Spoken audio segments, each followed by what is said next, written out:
11th standard அக்கௌண்ட்ஸில் வரக்கூடிய last கொடுக்கப்பட்ட 2025 ஆயத்த தேர்வுக்குரிய ஒன் வேர்ட்ஸ் பார்க்கலாம்.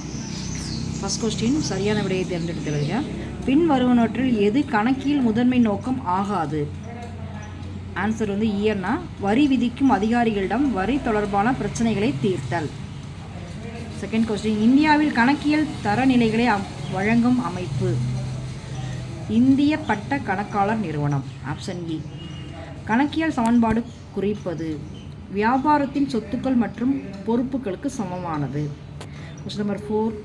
ஒரு பேரிட்டு கணக்கின் பற்று பத்தியின் மொத்தத்திலிருந்து மற்றும் வரவு பக்கத்தின் மொத்தத்திலிருந்து நிகர இருப்பினை கண்டறியும் வழிமுறையை இருப்பு கட்டுதல் என்று அழைக்கிறோம். இருப்பு கட்டுதல்னால் என்னென்னா இந்த வீடியோவில் அப்படியே எழுதிட வேண்டியது. அடுத்து பேரிட்டு கணக்குகளை தயாரித்து முடித்தவுடன் அடுத்து தயாரிக்கப்படுவது இருப்பாய்வு. இது இம்பார்ட்டன்ட் கொஸ்டின். விற்பனை ஏடு எதை பதிவு செய்ய உதவுகிறது? அனைத்து சரக்குகளின் கடன் விற்பனை.